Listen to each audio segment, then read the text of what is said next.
Africa receives up to $100 billion in remittances every single year. That is $100 billion sent home by Africans in the diaspora in the US, UK, UAE, and Europe. It is in many African countries a bigger source of foreign income than even foreign direct investment, bigger than tourism, and sometimes bigger than exports. And the cost of sending that money, it used to be the highest of any region in the world. On average, it used to cost about 8% to send money home to Africa, well above the 3% SDG target. That means for every $100 that someone sent home to their family, $8 disappeared in fees. That's $8 that could have been spent paying a child's school fees or paying for healthcare, etc. The gap between the size of the opportunity and the dysfunction of the existing market is why a generation of fintech founders looked at remittance and said, we can do this way better. And some of them were right. Sendwave got acquired for $500 million.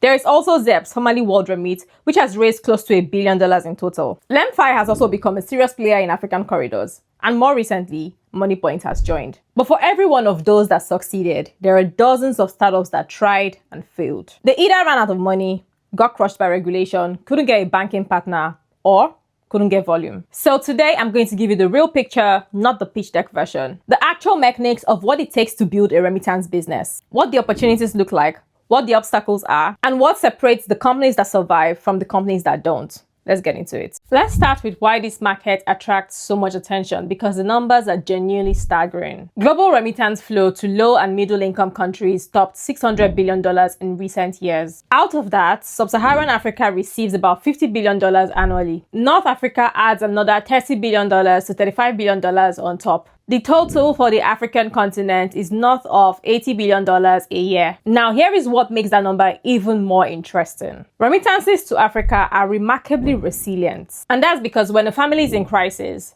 the diaspora sends more, not less. African diaspora remittances are lifelines, not discretionary transfers. The top remittance corridors into Africa tells you a lot about where the opportunity sits. Nigeria is the single biggest recipient, accounting for $20 billion to $25 billion a year, which makes up roughly 3% of its GDP. Egypt, Morocco, Kenya, Ghana, Senegal are all significant. And on the sending side, the US, the UAE, and the UK are three dominant sources. So you have a large, growing, resilient market with high fees, inefficient incumbents, and underserved customers. On paper, it's an investor's dream, but in reality, as we're about to see, it's one of the most operationally complex businesses you can ever try to build. First, let's talk about regulation. The first thing that kills remittance startups before they've served a single customer is regulation. And I don't mean regulation in the abstract. I mean the specific exhausting reality of requiring multiple licenses across multiple jurisdictions to operate a single corridor. Let's use the UK to Nigeria corridor as an example because it's one of the biggest corridors in the world. To send money from the UK, you need to be authorized by the Financial Conduct Authority, which is the FCA,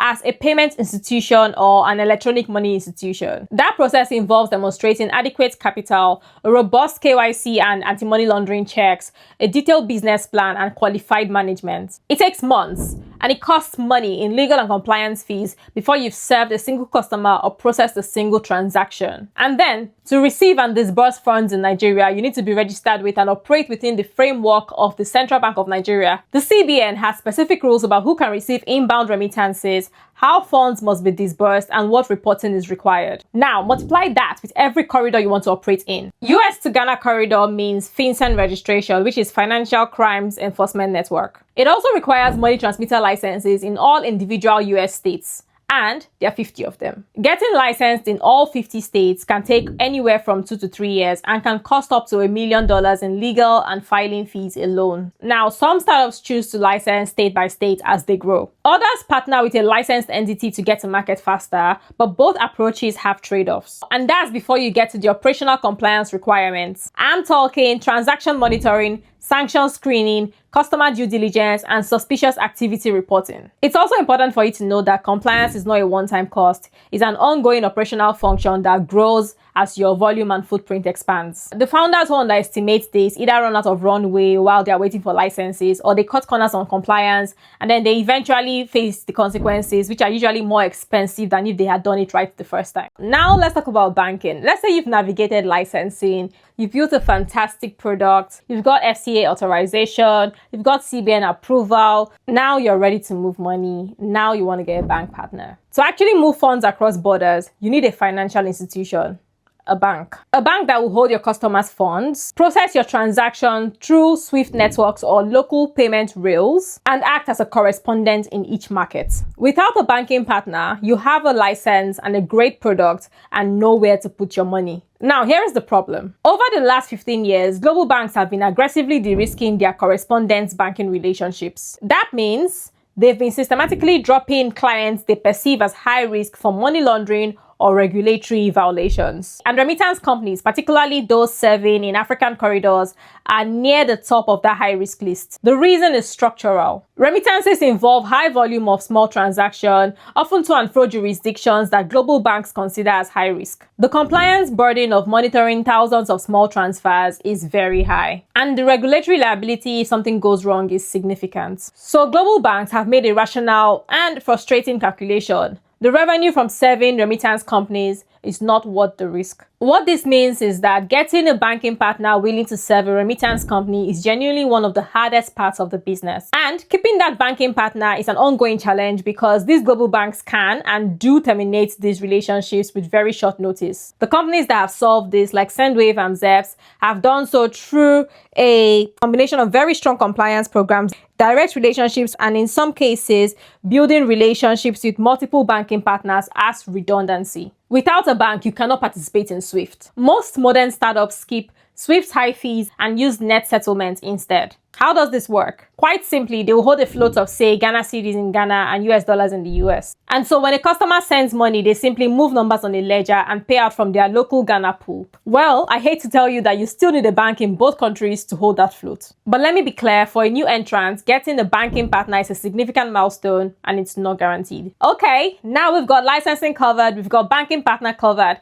Now we need to pick a corridor. Picking a corridor to operate in is a very strategic decision, and this decision has more downstream implications than most founders appreciate. Every corridor is its own competitive market with its own dynamics. The UK-Nigeria corridor is enormous, but intensely competitive. You're up against World Remit, Sendwave, LemFi, and more recently, MoneyPoint. The margins are thin because competition has pushed fees down, so the volume is really high, but the customer acquisition is very expensive. However, a corridor like Canada to Ghana will be smaller in absolute volume but less competitive. It would also have higher margins and a more underserved customer base. A corridor like the UAE to Kenya is very interesting because of the large number of East Africans in the Gulf and also the presence of mobile money on the receiving end. So the framework I would use to evaluate which corridor to operate in has 4 components. The first component is volume. How much money flows through this corridor and is it growing? Second is competition. Who is already operating in this corridor, at what price point, and are their customers loyal? Third is complexity. How hard is it to get licensed on both ends? And the fourth is last mile infrastructure. How easy is it to get money into people's hands on the receiving side? Now, the fourth factor is actually where a lot of corridor analysis breaks down. A corridor might score well on the first 3 components, but fall apart because the last mile infrastructure is underdeveloped, expensive, or unreliable. Which brings me to my next section, last mile infrastructure. Now let's talk about the last mile problem. Getting money from London to Lagos is, in theory, a solved problem. The hard part is the last mile, getting the money into the hands of the person who needs it in Lagos. There are essentially 3 ways to disburse funds on the receiving end: bank deposit, cash pickup, and mobile money. Bank account deposit is the cleanest from an operational standpoint, but it is limited by financial inclusion. In Nigeria, bank account penetration has improved significantly, but a substantial portion of remittance recipients, particularly those from low-income households or in rural areas, don't have bank accounts or prefer not to use them for their cash needs. LemFi, on the other hand, has focused heavily on bank account deposits in Nigeria, targeting the growing middle-class African diaspora who have banked families back home. Now, mobile money is transformative where it works. In Kenya, M-Pesa penetration is so high that mobile money disbursement is genuinely the default. Sendwave built its early business on M-Pesa delivery into Kenya, which gave it speed and reliability that incumbents couldn't match. In Ghana also, MTN mobile money is well established. In Nigeria, the picture is a bit more complex. Mobile money has been slow to take off due to regulatory and market structure issues. Cash pickup requires a physical network of agent locations. Western Union's enduring advantage is its enormous global agent network. Building or accessing a comparable network is expensive and operationally intensive. Startups typically partner with existing cash agent networks rather than building their own. Now let's talk about money.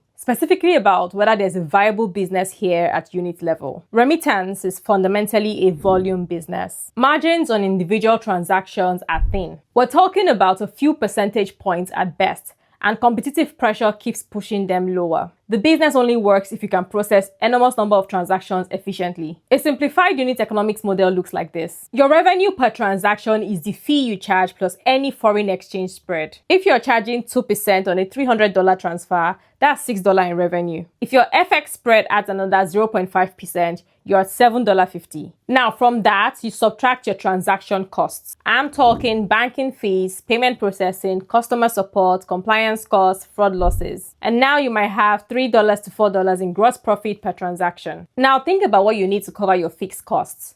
Compliance team, engineering, marketing, licensing, overhead. If your total monthly operating cost is $200,000, you need to process from 50,000 to 70,000 transactions per month just to break even. Now that's a lot of volume for a startup. This is what I call the volume trap. The business model only makes sense at scale, but getting to scale requires capital, which requires investors, which requires showing a path to scale. So it's a chicken and egg problem that kills startups who don't raise enough to get through the valley. The companies that have succeeded have either raised significant venture capital to fund the growth phase, or they have found a way to grow organically through community-based marketing in the diaspora, which has lower customer acquisition costs. Now, let's talk about the competitive landscape. You can't build a remittance company without understanding who you're up against, and the competitive landscape is actually more layered than founders initially appreciate.